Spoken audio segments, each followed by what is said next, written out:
Good morning students. आज हम अपना कृतिका का चैप्टर 3 साना साना हाथ जोड़ी जो है वो शुरू करेंगे। इसकी लेखिका है मधु कांकरिया। तो हम सबसे पहले थोड़ा सा लेखिका व पाठ के बारे में जान लेते हैं। लेखिका का जन्म जो है कोलकाता में सन 1957 में हुआ था और इन्होंने कोलकाता विश्वविद्यालय से अर्थशास्त्र में एमए की। इन्होंने काफी उपन्यास व कहानी संग्रह लिखे हैं, लेकिन इनके यात्रा वृतांत जो है वो काफी प्रसिद्ध हैं और इसी में यात्रा वृतांत आता है साना साना हाथ जोड़ी। इसकी में लेखिका बताती हैं कि यात्राओं से मनोरंजन, ज्ञानवर्धन एवं अज्ञात स्थलों की जानकारी के साथ साथ भाषा और संस्कृति का आदान प्रदान भी होता है। मतलब हम इससे हमारा मनोरंजन तो होता ही है, साथ ही साथ हमें ज्ञान और अनेक ऐसे स्थलों की जानकारी मिलती है जिनके बारे में हम जानते नहीं है। लेखिका कहती हैं कि जब हम बड़े बड़े शहरों में रहते हुए भाव शून्य हो जाते हैं और हमारी जो जिंदगी है वो भागम भाग और मशीनी बनकर रह जाती है, जब वो इन सब से ऊब जाती हैं तब वो यात्राओं पर निकल पड़ती हैं। उन्हीं यात्राओं को, अनुभवों को उन्होंने अपने यात्रा वृत्तांतों में शब्दबद्ध किया है, मतलब उनका वर्णन किया है। इस लेख में भारत के सिक्किम राज्य की राजधानी गंगटोक और उसके आगे हिमालय की यात्रा का वर्णन लेखिका ने किया है। अब आगे जो पॉइंट्स जिसे मैंने बताए हैं समझने के लिए हम इनका एक एक करके अध्ययन करेंगे। गंगटोक व युमथांग शहर का परिचय व वहां का मौसम। तो सबसे पहले लेखिका कहती हैं कि गंगटोक शहर में तारों से भरे आसमान को देख रही थी। उस रात में ऐसा सम्मोहन था कि वह उसमें खो जाती है। उसकी आत्मा भाव शून्य हो जाती है। वह नेपाली भाषा में मंद स्वर में सुबह की प्रार्थना करने लगती है। उन लोगों ने सुबह युमथांग के लिए जाना था। यदि वहां का मौसम साफ हो तो गंगटोक से हिमालय की तीसरी सबसे बड़ी चोटी कंचनजंगा दिखाई देती है। मौसम साफ होने के बावजूद आसमान में हल्के बादल थे, इसलिए लेखिका को कंचनजंगा पिछले साल की तरह दिखाई नहीं दी। और युमथांग जो है ये भी वहां के शहर का नाम है, गंगटोक भी। युमथांग गंगटोक से 149 किलोमीटर की दूरी पर था और उन लोगों के गाइड कम ड्राइवर का नाम जितेन नार्गे था, जिसके बारे में मैं आपको आगे बताऊंगी। युमथांग का रास्ता घाटियों और फूलों से भरा था और वो उसके लिए वहां से फिर निकल पड़ते हैं। अब आगे हमारे पास जो आता है वो आता है लोगों की धार्मिक प्रवृत्ति। तो इसमें लेखिका कहती हैं कि कहीं भी जैसे वो गई तो वहां पर लोगों की सोच, उनके विश्वास, अंधविश्वास, मान्यताएं वो उन्हें सब जगह एक जैसी दिखाई देती हैं। बस उसको निभाने का या मानने का तरीका जो है वो अलग होता है। इसमें उन्हें एक जगह पर सफेद बौद्ध पताकाएं लगी दिखाई देती हैं। ये पताकाएं अहिंसा और शांति की प्रतीक है। जितेन नार्गे ने बताया कि जब कोई बुद्धिस्ट मर जाता है तो किसी पवित्र स्थल पर 108 सफेद बौद्ध पताकाएं फहरा दी जाती हैं, जिन्हें उतारा नहीं जाता। कई बार किसी नए कार्य के आरंभ पर रंगीन पताकाएं लगाई जाती हैं। जितेन नार्गे की जीप में भी दलाई लामा की फोटो लगी थी। जितेन ने बताया कि कवि लॉन्गस्टॉक नामक स्थान पर गाइड फिल्म की शूटिंग हुई थी। वहीं पर उन्होंने एक घूमते हुए चक्र को देखा जिसे धर्म चक्र के नाम से जाना जाता था। वहां रहने वाले लोगों का विश्वास था कि उसे घुमाने से सारे पाप धुल जाते हैं। लेखिका को लगता है कि कहीं भी जाएं सभी जगह आस्थाएं, विश्वास, अंधविश्वास और पाप पुण्य एक जैसे हैं। जैसे जैसे वे लोग ऊंचाई की ओर बढ़ने लगे वैसे वैसे बाजार, लोग और बस्तियां आंखों से ओझल होने लगी। घाटियों में देखने पर सब कुछ धुंधला दिखाई दे रहा था। पहाड़ियों ने विराट रूप धारण कर लिया था। पास से उनका वैभव कुछ अलग था। उनकी सुंदरता जो है वो कुछ और ही अलग दिखाई दे रही थी। इसके बाद लेखिका हमें तीस्ता नदी के बारे में बताती है और वहां की जो हरियाली है आसपास की और सौंदर्य है उसके बारे में वो हमें बताती है। वो कहती हैं कि आगे जैसे जैसे वो जा रही थी रास्ता और अधिक घुमावदार होने लगा था। उन्हें ऐसा प्रतीत हो रहा था जैसे वे किसी हरियाली वाली गुफा के मध्य से गुजर रहे हो। सब यात्रियों पर वहां के हसीन मौसम का असर होने लगा था। लेखिका अपने आसपास के दृश्यों को चुप रहकर अपने में समा लेना चाहती थी और सिलीगुड़ी स्थान से चल रही तीस्ता नदी का सौंदर्य आगे बढ़ने पर और अधिक निखर गया था। वह उस नदी को देखकर रोमांचित हो रही थी और मन ही मन हिमालय को वहां पर सलामी दे रही थी। लेखिका के जो दोस्त थे उसके साथ जो आए थे वो सभी वहां की सुंदरता को कैमरे में कैद कर लेना चाहते थे, लेकिन लेखिका जो है वो वहां के उस संगीत माहौल में अपने आप को लीन करके उसको सुनने लगती है। उसे लगा जैसे उसने सत्य और सौंदर्य को छू लिया हो। झरने का पानी उसमें एक नई शक्ति का एहसास भर रहा था। लेखिका को लग रहा था कि उसके अंदर की सारी कुटिलता और बुरी इच्छाएं इस तीस्ता नदी के पानी की धारा के साथ बह गई हैं। वह वहां से जाने को तैयार नहीं थी, लेकिन जितेन ने कहा कि आगे इससे भी सुंदर दृश्य आपको मिलेंगे जो आपकी आंखों और आत्मा को सुख देंगे। इस तरह से फिर तीस्ता नदी से आगे वो अपनी यात्रा पर निकल पड़ते हैं। इसके बाद आगे आगे उन्हें प्राकृतिक सुंदरता के दर्शन व हिमालय का जो विराट रूप है वो लेखिका को दिखाई देता है। लेखिका कहती हैं कि प्राकृतिक दृश्य पल पल अपना रंग बदल रहे थे। ऐसा लग रहा था जैसे कोई जादू की छड़ी घुमाकर सब कुछ बदल रहा है। माया और छाया का यह अनूठा खेल लेखिका को जीवन के रहस्य समझा रहा था। माया और छाया मतलब कहीं पर तो जादू दिखाई दे रहा है और कहीं पर मतलब कहीं कहीं बिल्कुल सफेदी है यानी कि बर्फ ही बर्फ होती है और कहीं पर हरियाली वहां पर दिखाई दे रही है। थोड़ी देर के लिए वहां जीप रुकती है। पूरा वातावरण जो है वो प्राकृतिक रहस्यों से भरा हुआ है और जहां पर उनकी जीप रुकती है वहां लिखा हुआ था थिंक ग्रीन। वहां ब्रह्मांड का अद्भुत दृश्य देखने को मिल रहा था। लगातार बहते झरने थे और नीचे पूरे वेग से बह रही तीस्ता नदी।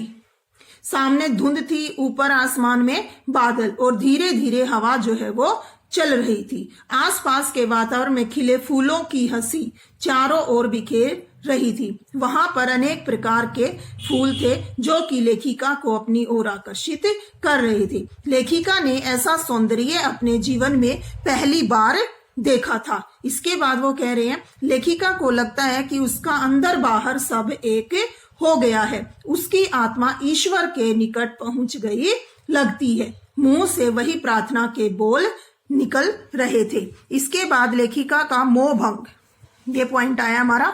लेखिका का मोह भंग कैसे होता है? आम जनता की दयनीय स्थिति व कठोर जीवन, वहां के लोगों का जीवन देखकर वो किस तरह से सहम जाती हैं और वो सारी प्राकृतिक सुंदरता जो है उन्हें उनके मोह को मतलब उनके मन को वहां पर विचलित कर देती हैं। वो देखती हैं कि अद्वितीय सौंदर्य के मध्य कुछ औरतें बैठी पत्थर तोड़ रही थी। कुछ औरतों की पीठ पर बंधी टोकरियों में बच्चे थे।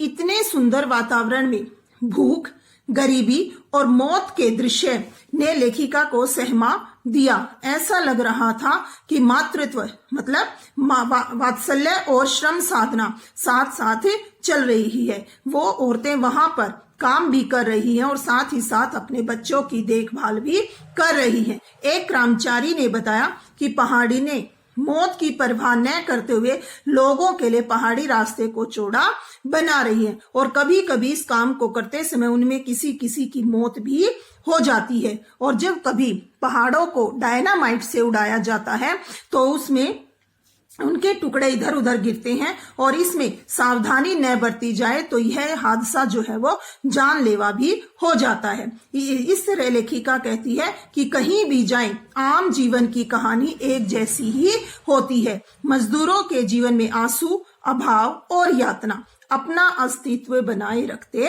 हैं।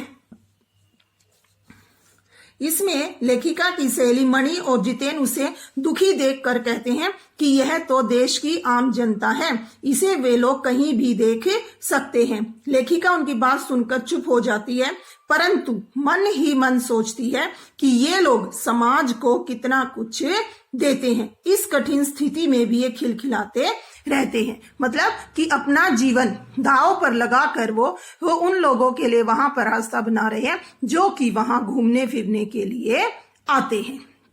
इसके बाद उनका अगला अपना सफर शुरू होता है, लेकिन उससे पहले रास्ते में उन्हें पहाड़ी बच्चे मिलते हैं जो कि स्कूल जा रहे होते हैं। और जितेन बताता है कि 3.5 किलोमीटर की पहाड़ी चढ़ाई चढ़कर ये बच्चे जो हैं वो स्कूल जाते हैं। यहाँ आसपास 1-2 ही स्कूल है और बच्चों को स्कूल से लौटकर अपनी माओ के साथ काम भी करवाना पड़ता है। यहाँ का जीवन बहुत कठोर है। जैसे जैसे ऊंचाई बढ़ती जाती है वैसे वैसे खतरे भी बढ़ते जाते हैं। और रात के समय इन्हीं बच्चों को शाम के समय अपनी माँ के साथ जो है लकड़ियां चुग कर भी लानी पड़ती हैं। जितेन कहता है कि उसने स्वयं भी ऐसे बहुत सारे काम किए हुए हैं और ऐसे ही वो बाकी बच्चे जो हैं उनका जीवन भी ऐसे ही चला जाता है। इस तरह से वो देखते हैं कि उधर बागानों में कुछ सिक्किमी युवतियां जो हैं वो चाय की पत्तियां तोड़ रही थी। उनके चेहरे ढलती शाम के सूरज की रोशनी में दमक रहे थे। चारों ओर इंद्रधनुषी रंग छटा बिखेर रहा था। लेखिका इतना प्राकृतिक सौंदर्य देखकर खुशी से झूम रही थी।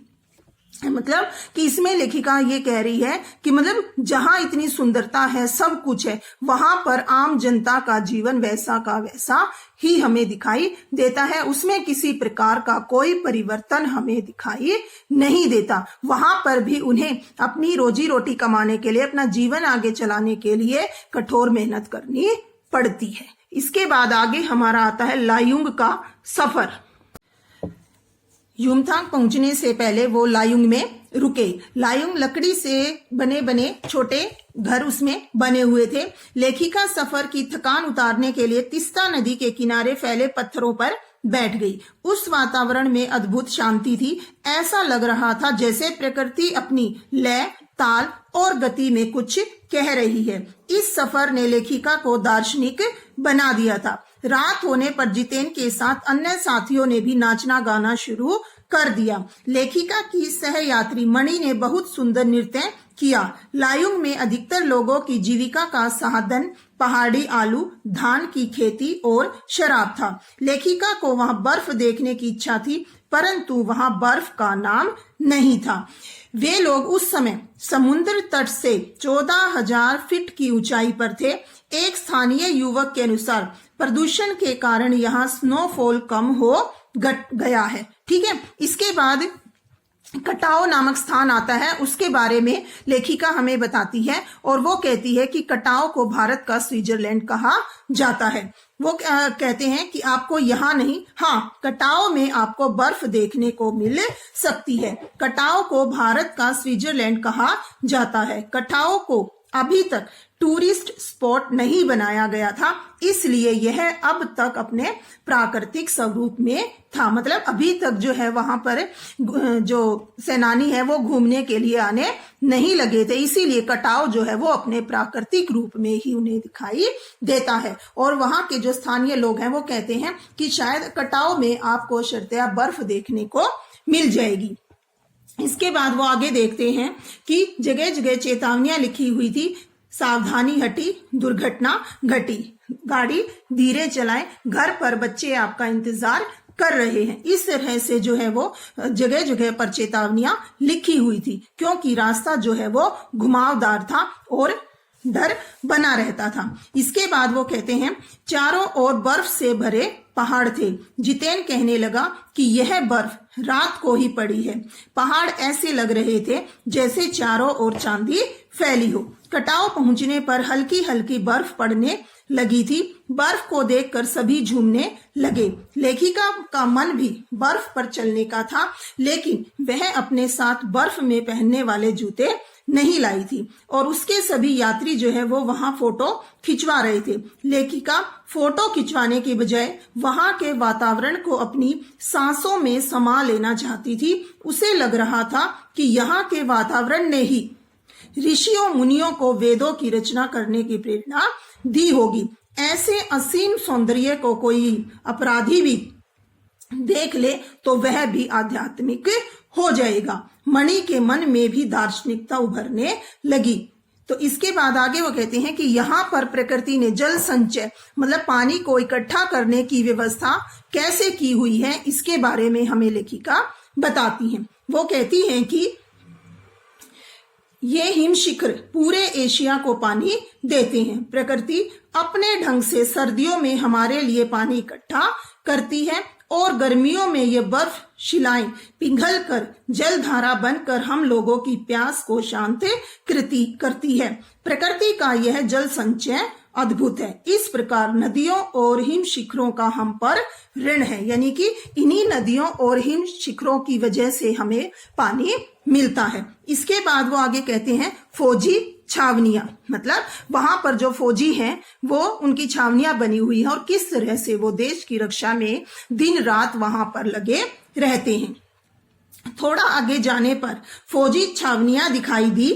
थोड़ी दूर पर चीन की सीमा थी।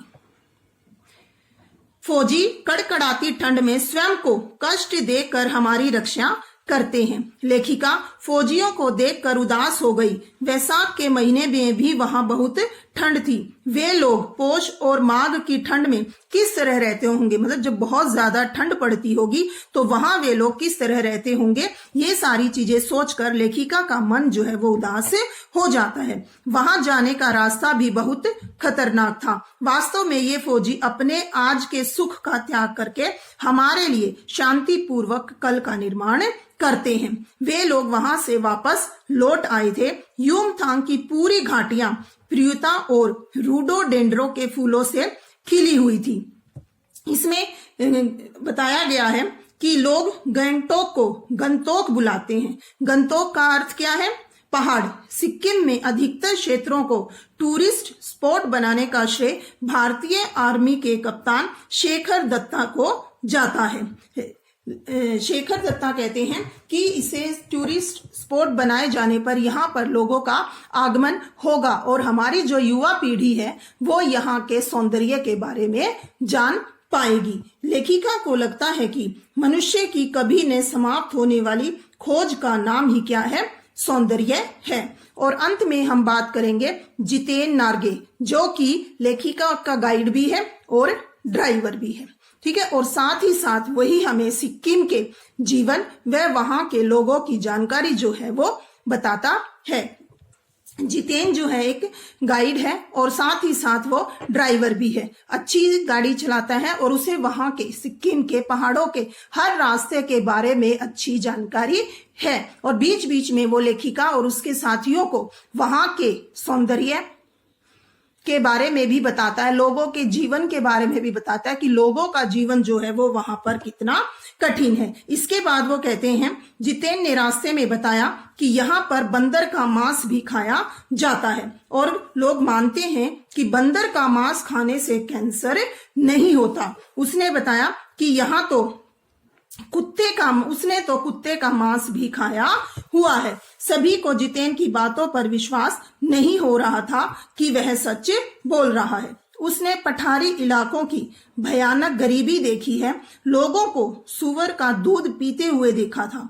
यूमथांग वापस आकर उन लोगों को वहां सब फीका फीका लग रहा था, मतलब इतनी ऊपर जाकर इतनी सुंदर चीजों को देखकर अब वापस आना उन्हें जो है वो ज्यादा अच्छा नहीं लग रहा था। वहां के लोग स्वयं को प्रदेश के नाम से नहीं बल्कि भारतीय के नाम से पुकारे जाने को पसंद करते थे।